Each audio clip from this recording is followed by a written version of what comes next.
इनामदार, मदीने मदीने की ताजदार, दोनों इल्म के मलिक और मुख्तार, अहमद मुजतबा मुहम्मद मुस्तफा सल्लल्लाहु तआला अलैहि वसल्लम के बरगाहे रिसालत में एक मर्तबा झुमझुम का दुरूद शरीफ पढ़ लीजिए।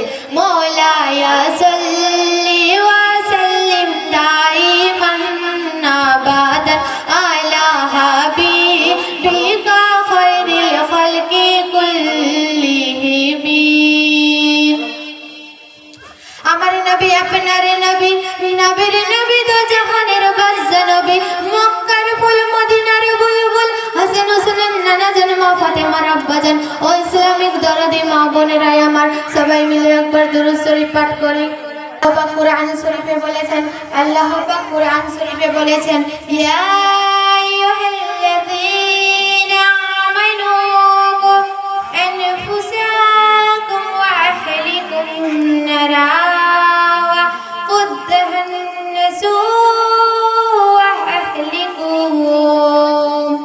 যে আয়াতটি আমি এখন পাঠ করলাম, এই আয়াতটির অর্থ হলো, এই ইমানদারগণ তোমরা দোজখের আগুন হইতে নিজেরা বাঁচাও এবং তোমাদের আহলকে বাঁচাও, তোমাদের আহলকে বাঁচাও। যে দোজখের ইন্ধন হবে মানুষ আর পাথর। নিজের ঘরে সকলকে আল্লাহ পাকের আদেশ নিষেধ শিক্ষা দাও। মেয়েরা স্বামীকে অনুরোধ করে দিনের পথে আনো।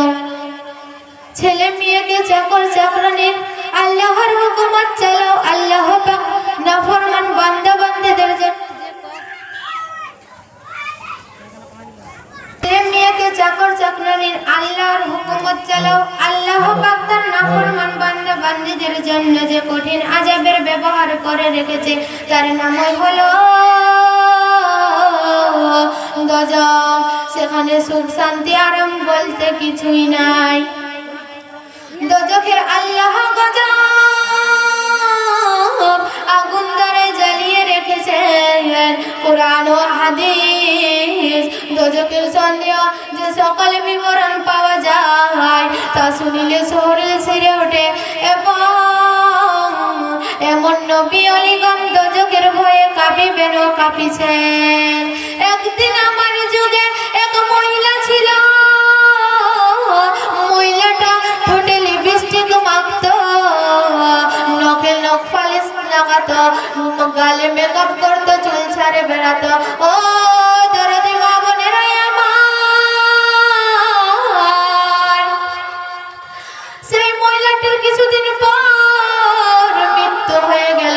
মৃত্যু হয়ে যাওয়ার পর কিছুক্ষণ পর সেই মহিলাটির দাফন করা হলো। দাফন করার পর তার পরের দিন ওই রাস্তা দিয়ে, ওই গুরুস্থানের পাশ দিয়ে এক লোক হাঁটতে হাঁটতে যাচ্ছে।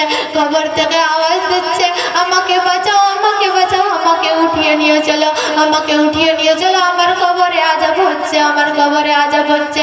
সেই লোকটি দৌড়ে গিয়ে গ্রামবাসীর লোককে বললেন, ওগো গ্রামবাসীর লোক, কালকে তো ওই মহিলাটির দাফন করা হলো, আজকে ওই রাস্তা দিয়ে হেঁটে আসছে, ওই রাস্তা দিয়ে হেঁটে আসছে, কবর থেকে আওয়াজ দিচ্ছে, আমাকে বাঁচাও, আমাকে বাঁচাও, আমাকে উঠিয়ে নিয়ে চলো, আমাকে উঠিয়ে নিয়ে চলো, আমার কবরে আযাব হচ্ছে, আমার কবরে আযাব হচ্ছে। সেই লোকটি গিয়ে গ্রামবাসীর লোককে বলল। গ্রামবাসীর লোক বিশ্বাস করছে না। তারপরের দিন আবার ওই রাস্তা দিয়ে ওই গুরুস্থানের পাশ দিয়ে হাঁটতে হাঁটতে আসছে।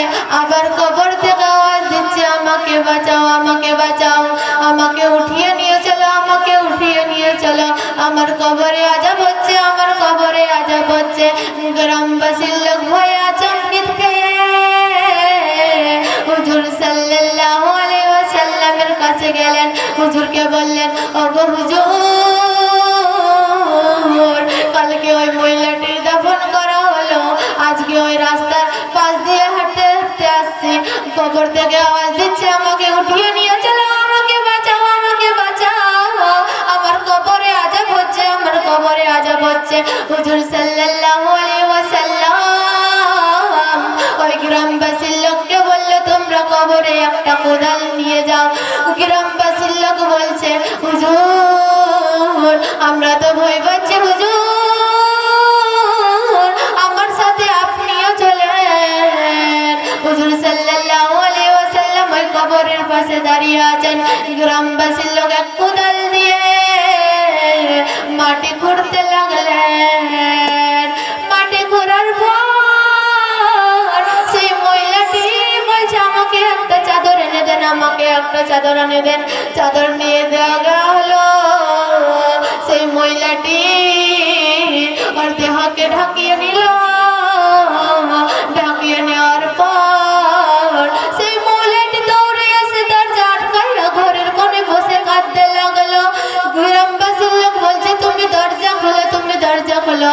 মহিলাটি বলছে আমি দরজা খুলবো না, আমি দরজা খুলবো না, আমাকে দেখলে আপনারা ভয় পাবেন। গ্রামবাসীর লোক বলছে আমরা ভয় পাবো না। তখন মহিলাটি দরজা খোলালো।